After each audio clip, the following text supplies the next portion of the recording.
In February 1942, Rear Admiral Doorman gripped the bridge rail as his cruiser plunged through the black waters of Badung Strait.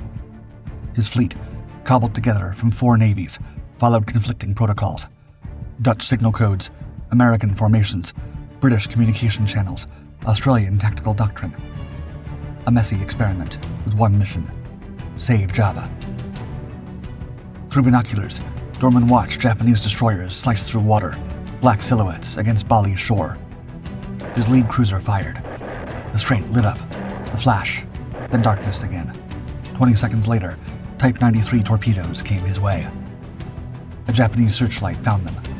Steel fragments pierced the bridge. Men ducked for cover. Doorman lowered his binoculars. Across the water, the Imperial Navy moved as one weapon, precise, relentless, trained for this darkness. Meanwhile, his ships scattered like startled birds. This untested alliance wasn't merely failing, it was becoming a death trap. Guns trained on Java. The attack on Pearl Harbor kicked open the gates to a new warfront.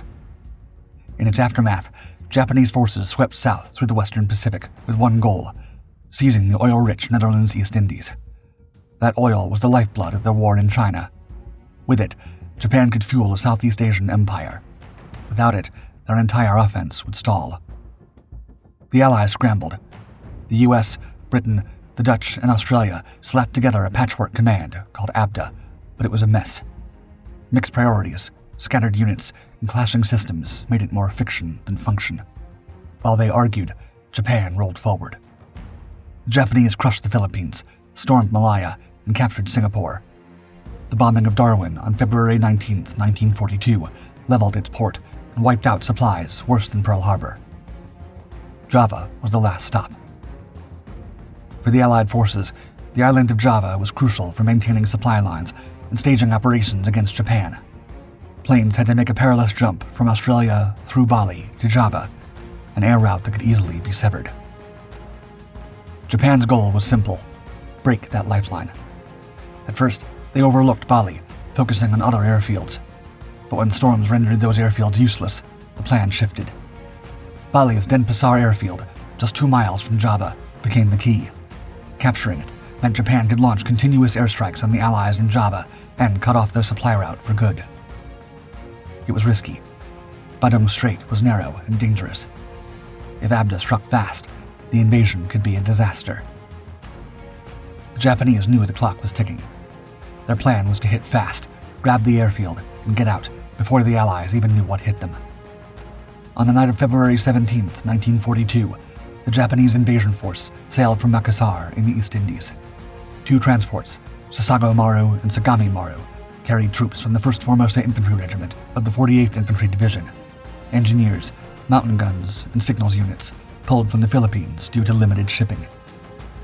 The transports were escorted by destroyers Asashio, Oshio, Urashio, and Michishio, heavy-hitting ships armed with powerful 5-inch guns and the Type 93 and long-lance torpedoes that gave them a lethal edge in night combat. ABDA scouts spotted the convoy, but its destination was a mystery. Most figured it was Timor. The Rear Admiral. At Surabaya, on Java's northeast coast, the Dutch cruiser Tromp was afloat and ready for action. On the south coast, at Jelitjap, destroyers Piet Hein, Kortenair, Pope, and John D. Ford waited alongside the cruisers Java and De Ruyter. The De Ruyter, with Dutch Rear Admiral Karl Doorman at the helm, served as the flagship of the ABDA fleet, bracing for the incoming Japanese assault. Karl Doorman made his name early as one of the first naval aviators, before injury forced him out of the air. He stayed in the fight, earning a reputation as a sharp organizer and a steady hand, trusted with key commands in the Dutch East Indies. By 1940, he was a Rear Admiral, holding together the last pieces of Dutch naval power in the Pacific. Before long, he was tapped to lead the Allied ABDA fleet. It was a bad hand. With too few ships and no time, Doorman ordered every available vessel toward Badung Strait. There was no chance to plan, no time to coordinate. As Japan tightened the noose, Doorman's earlier victories meant nothing. He went into the fight with a scattered, half-ready force, and no real way to win. 3 separate strike waves would converge on Bali from different directions. The first wave, De Ruyter, Java, Piet Hein, Pope and John D. Ford left Gillett-Jop on February 18th, charging toward Badung Strait. At Surabaya, the second wave formed. American destroyers Stuart, John D. Edwards, and Pillsbury joined Dutch cruiser Tromp after a quick refuel at Ratai Bay. The third wave consisted of 8 Dutch-motor torpedo boats, though one was forced into dry dock after sinking a buoy. The remaining boats refueled at Pang Bay and headed for Bali on the morning of the 19th. Doorman's plan was built on urgency. Each wave would strike independently. The first would enter Badung Strait from the south shortly after midnight on February 19th. But the Japanese were already ashore. Troops had landed near Denpasar. The operation was nearly complete. The main Japanese force stayed back in the Banda Sea, leaving Destroyer Division 8, Oshio, Asashio, Arashio, and Michishio to cover the transports. Submarines, bombers, defenders, and deserters. Before the cruisers and destroyers could arrive, 2 ABDA submarines would set things in motion. Seawolf and Truant were the only ones in position to strike Bali directly, while the surface forces scrambled to close the gap.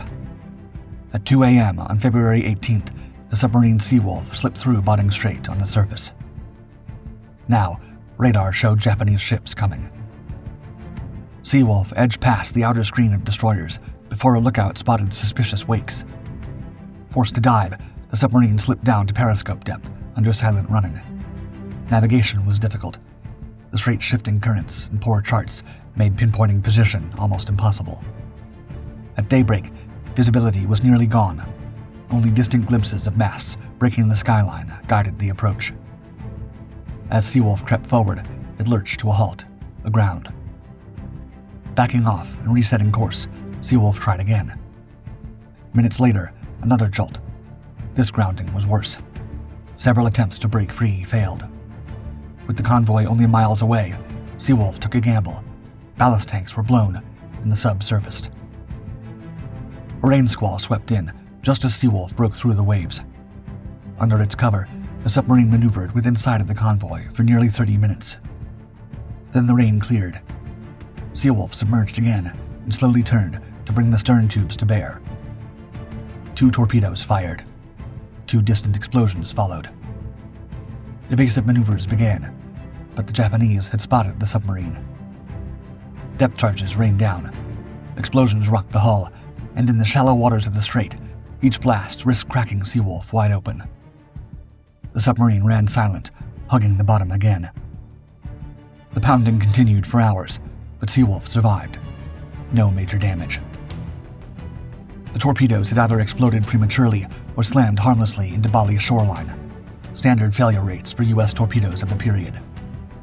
Just as Seawolf slipped away, the second Allied submarine entered the area. HMS Truant, ordered in from Surabaya with no warning about Seawolf's presence, arrived mid-morning. Truant never entered Badung Strait. Instead, she intercepted part of the Japanese covering force. Nagara and her escorting destroyers, still patrolling the Banda Sea. Undetected, Truant slipped inside the screen and fired a full spread of 6 torpedoes at Nagara. All missed. Truant dove and evaded the counterattack, but the mission had failed. No hits, no second chance. She withdrew to Surabaya under threat of pursuit. Meanwhile, Allied bombers were forming up over Java. The defense crumbles. 13 heavy bombers and 7 Douglas A-24 Banshee dive bombers were ordered into the air. The first formations arrived over Denpasar just after 7 a.m. 18 separate bombing runs were launched before dusk. Bomb bay doors opened over landing craft, transports, and shoreline positions. The B-17s dropped 500 and 1,000-pound general-purpose bombs, aiming to blast ships and beachheads from altitude. The A-24s dove low, releasing armor-piercing bombs meant to punch through decks before detonating. The attacks continued throughout the day. The bombers reported multiple hits, 4 direct strikes, and over a dozen near misses. Pilots claimed 2 transports sunk and a destroyer crippled. In reality, the damage was minimal. Only Sagami Maru suffered a critical hit. A bomb punched through her upper deck and exploded in the engine room. She was disabled, but still afloat.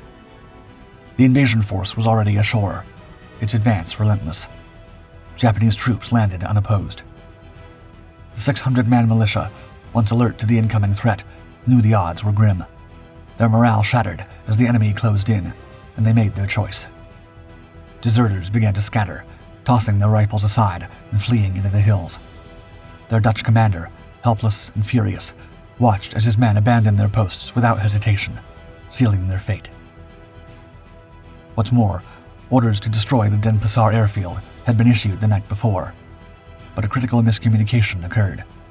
The Dutch engineer team misread the demolition order, believing it had been delayed instead of advanced. When Japanese units reached the site, they found the runway intact, undamaged, and fully operational. By midday, the Japanese had control of both the island and its airstrip. Allied submarines had failed. The bombers had done little. The defenders had fled. The Japanese held Bali. The air corridor to Java was now exposed to full attack. The first wave. With the Bali landings complete, the Japanese wasted no time. Their transports had offloaded their troops, and now it was time to get out before Allied forces could regroup. The covering force set course for Makassar. By 11 p.m., the bulk of the destroyers were already north of the Badung Strait, steaming fast into open waters. 4 destroyers held their ground. Arashio and Michishio took up escort positions beside the crippled Sagami Maru, still limping after engine room repairs. Asashio and Oshio stuck with Sasago Maru, prepping to pull anchor. Then Lookout spotted fast-moving shapes cutting across the horizon. There was no mistaking it. Hostile, and closing fast. The first Allied wave had arrived. The ABDA force drove in from the south, stacked in textbook column. Java led, De Ruyter close behind, with Rear Admiral Admiral Doorman aboard. Destroyers followed. Piet Hein at point, John D. Ford and Pope trailing. The sea was calm. No moon, no wind. A black canvas stretched over the strait. The 10 p.m. reports were vague, the details sparse. Aboard De Ruyter, Rear Admiral Doorman's crew spotted a vessel slipping behind Nusa Besar, just a dark outline against the coast. It disappeared before anyone could take a shot. Maybe it was a local fishing boat. Maybe not. The uncertainty lingered as the crew scanned the waters, unsure whether they'd narrowly avoided a threat or had already been marked by something more sinister. Then came clarity. Java's lookout spotted 3 distinct shapes near the Bali shoreline. 1 destroyer, 1 transport, 1 landing craft. At 11 p.m., Java switched on her searchlights and fired star shells, lighting up the night. Within seconds, she let loose a full salvo at just 2,200 yards. Java had engaged Asashio. De Ruyter opened fire seconds later, targeting Oshio, mistakenly identified as a smaller landing vessel. Aboard De Ruyter, Doorman likely believed he was landing a major blow against Japanese infantry forces, a grave miscalculation. Misidentification. The Japanese destroyers responded with immediate aggression, abandoning the transport and charging straight at the cruisers, cutting hard to starboard in a textbook maneuver to cross the Allied T formation. Asashio and Oshio roared into the dark on an eastern course, guns blazing. Within seconds, the strait was alive with shell fire. Java fired 9 full salvos. De Ruyter matched her. Both cruisers reported hits. But below the flashes and smoke, the Japanese ships remained untouched. Asashio returned fire and punched a 5-inch round into Java's port side. The shell blew through the midsection, but the Dutch cruiser held her speed, and damage control contained the flames. The Dutch believed they'd scored decisive blows. They hadn't. Asashio and Oshio kept coming, slicing across their path, guns hammering back. But Doorman's cruisers, thinking the job was done, disengaged. The entire surface duel had lasted under 10 minutes. 3 miles back, Piet Hein, Pope, and John D. Ford came into contact with the Japanese. As the cruisers vanished into the dark, Asashio altered course southeast. Oshio mirrored her, looping wide before turning back. The maneuver brought Asashio directly into Piet Hein's path. Suddenly, the night erupted again. From the American destroyers, Piet Hein could be seen zigzagging sharply, laying smoke, then making a hard turn to starboard. She was either breaking contact or gaining a firing angle. At 11:10 p.m., Piet Hein turned south and launched 5 torpedoes.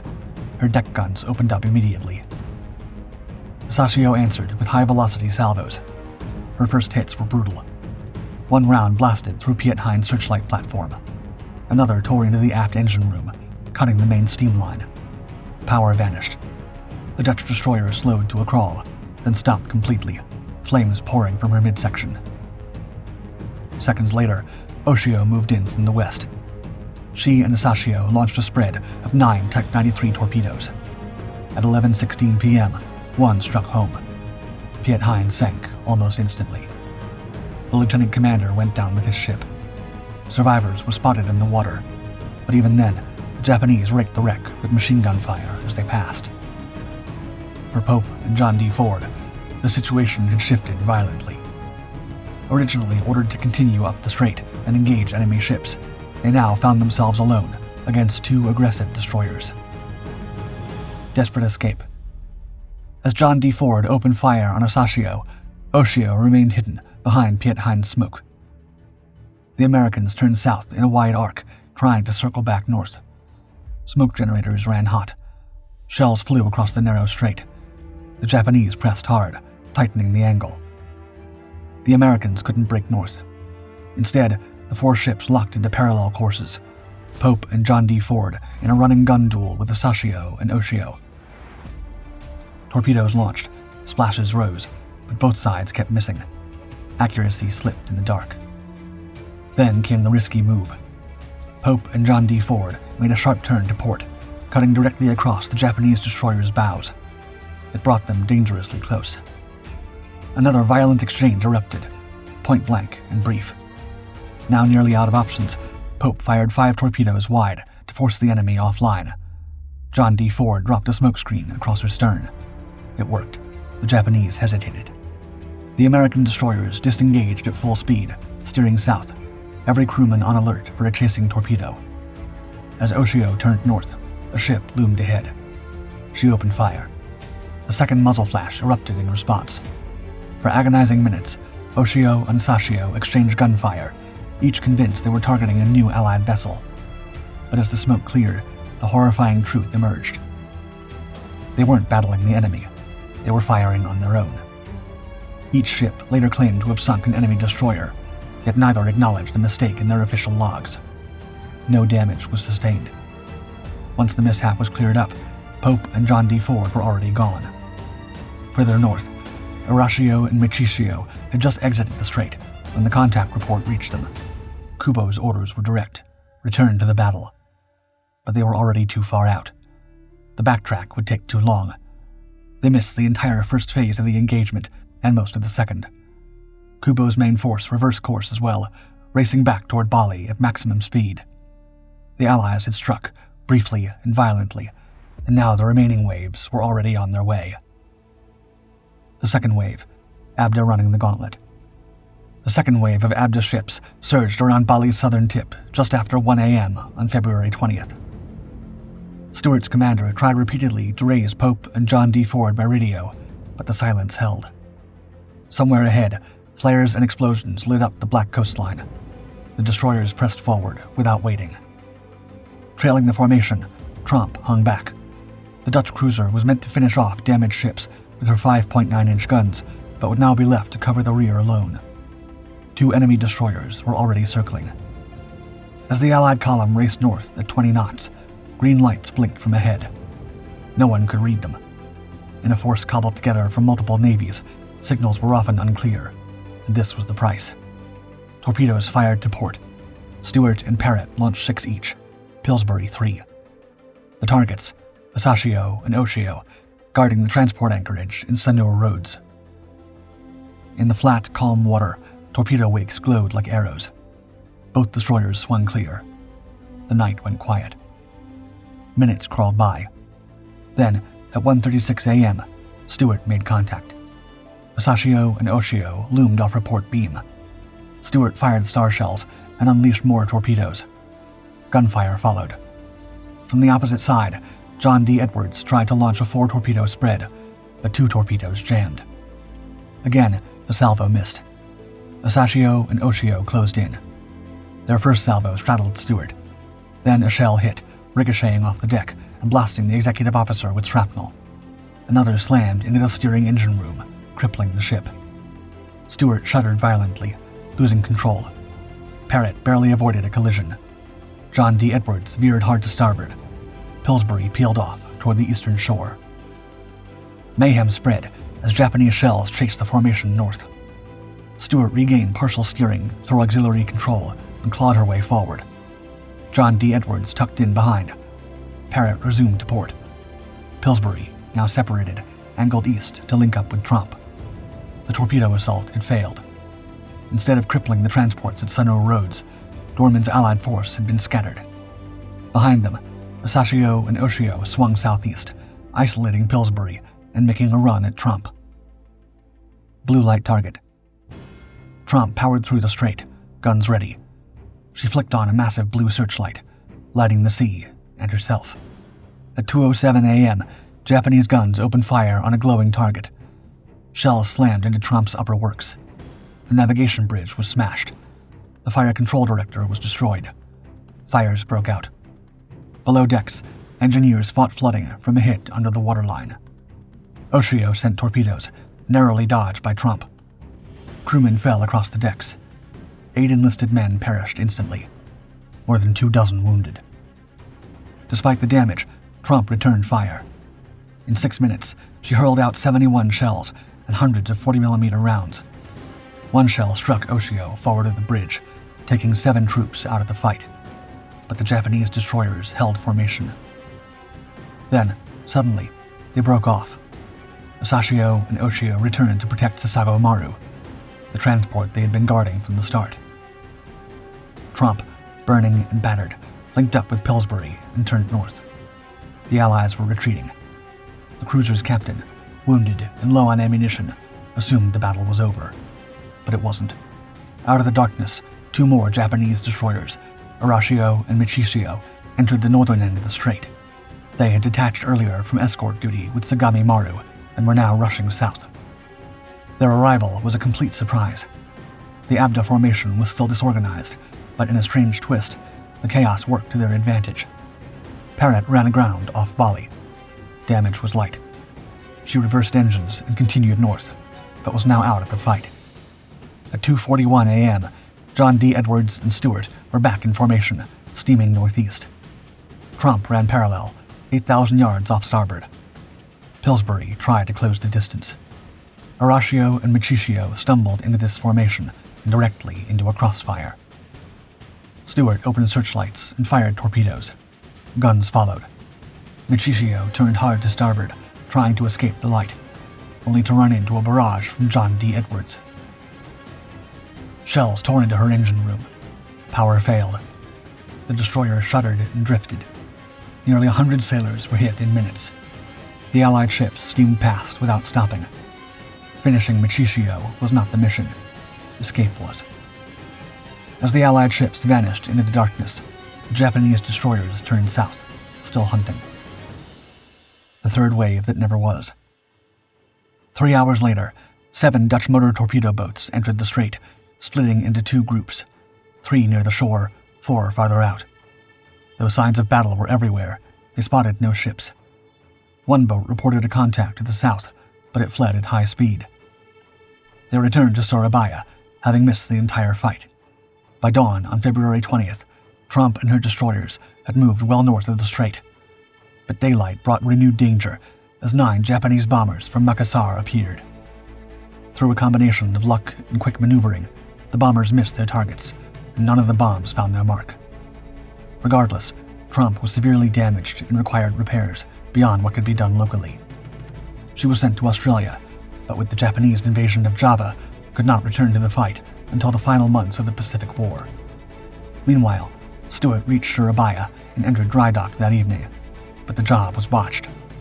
Dock crews failed to brace her hull, and as the water drained, she flipped hard and rolled over. The internal damage was devastating. With Java on the brink, there was no time for repairs. She was blown up where she lay. The Japanese raised her, refitted her for anti-submarine duty, and reflagged her as Patrol Boat No. 102, now hunting Allied submarines. It was a humiliation, and yet after the war, the Japanese handed her back to the US Navy. The Battle of Badung Strait exposed ABDA's strategic weakness.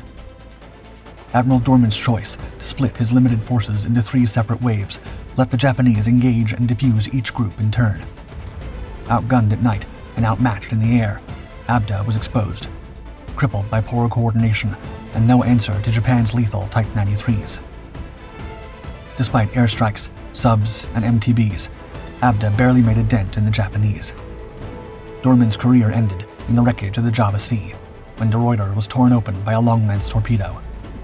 As the ship went under, some of the crew escaped into the burning water. Doorman stayed on the bridge, refusing to leave, and went down with his command, following the old naval code to the end. Afterward, he was posthumously awarded the Military William Order, Knight, 3rd Class. The Allies lost 1 destroyer, had another damaged and later scuttled, and a cruiser was hit. Meanwhile, the Japanese Imperial Navy sustained just 25 casualties, 83 wounded, and had 3 destroyers and 1 transport damaged, outstandingly low losses for a force that was so outmatched. The fall of Bali, and with it Denpasar Airfield, cut off all support to Java.